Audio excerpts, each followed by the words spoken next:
Ausdog XP.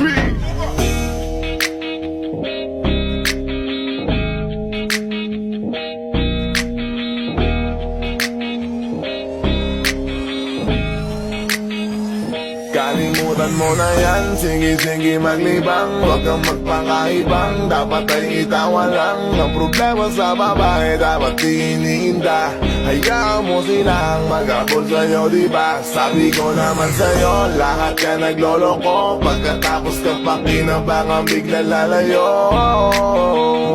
Kaya wag nang uulit pa, kaya wag nang uulit pa. Tayo, kailan kang ba matututo? Pag-ibig ay sakit sa ulo, kaya huwag kang magpapaloko. Bakit ba ang bilis mo na maniwala dyan? Kapag panadala